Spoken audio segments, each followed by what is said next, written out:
सांख्य दर्शन। आज हमारा विषय है सांख्य, चर्चा करेंगे। सबसे पहले ये जाने कि सांख्य क्या है। सांख्य एक सत्कारवादी दर्शन है और सांख्य के आचार्य कौन है? कपिल। तो ये हमारा जो ग्रंथ है, क्योंकि हम लोग सांख्य दर्शन जरूर कहते हैं लेकिन पढ़ते क्या है? सांख्यकारिका।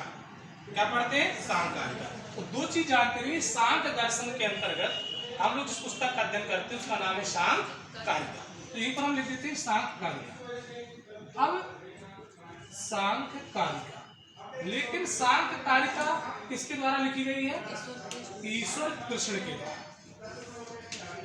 ईश्वर कृष्ण। अब ईश्वर कृष्ण कौन थे भाई? ये जो थे कपिल के ही शिष्य माने जाते हैं। अब शिष्य क्यों माने जाते हैं? क्योंकि डायरेक्ट तो शिष्य नहीं।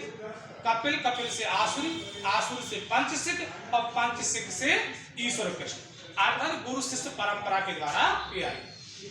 जब इन्होंने सांख्यकारिका लिखी तो सांख्यकारिका में इन्होंने 25 तत्वों का या पदार्थ, 25 तत्व या इसी को पदार्थ भी कहा जाता है। क्या कहा जाता है?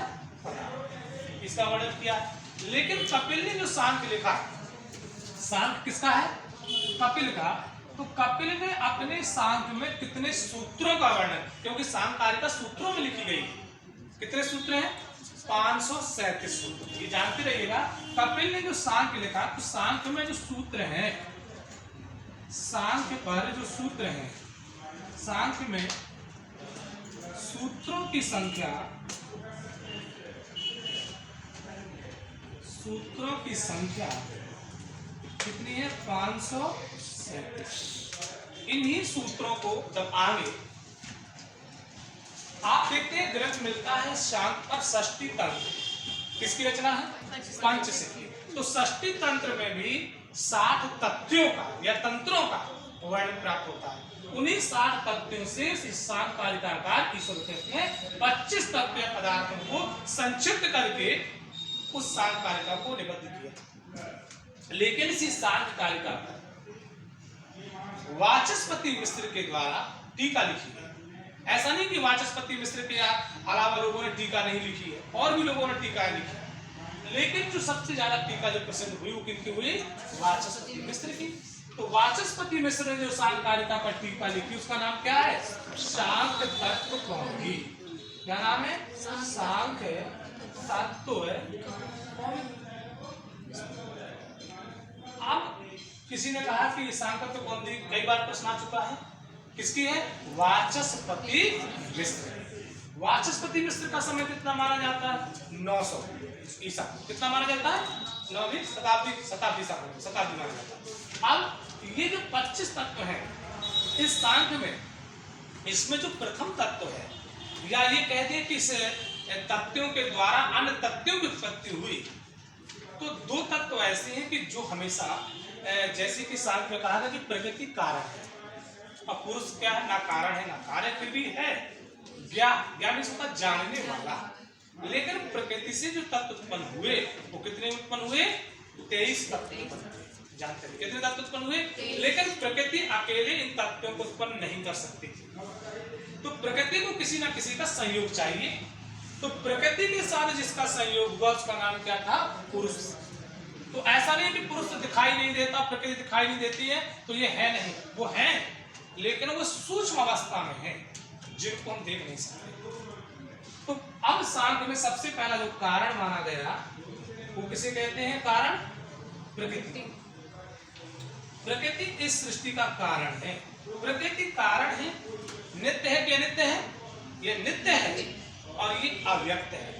अव्यक्त का मतलब होता है जिसे देखा ना जा सके। लेकिन ऐसा नहीं है कि वो है नहीं है।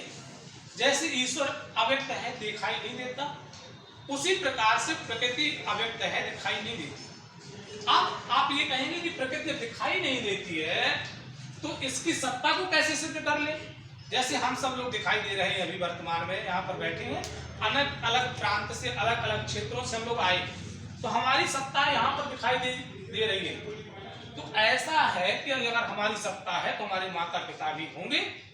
तो उसी प्रकार से आज यहाँ नहीं है वर्तमान में, इसका मतलब ये तो नहीं कि हमारे माता पिता नहीं, हम आसमान से पैदा होंगे, तो कार्यों के द्वारा ही कार्य की सिद्धि होती है। कार्य के द्वारा कारण की सिद्धि होती है। किसके द्वारा? कार्य के द्वारा कारण की पहचान की जाती है। जैसे किसी व्यक्ति के विचार अच्छे होते हैं तो उस व्यक्ति के विचारों से उस व्यक्ति के परिवार का, उस व्यक्ति के आवरण का क्या होता है? ज्ञान होता है। और अब ये कारण प्रकृति है। प्रकृति चेतन है या अचेतन है? अचेतन है। ध्यान रखिए कैसी है? अचेतन है। तो ये कई चीजें पूछी जाती है। कारण ये प्रकृति है, अचेतन है।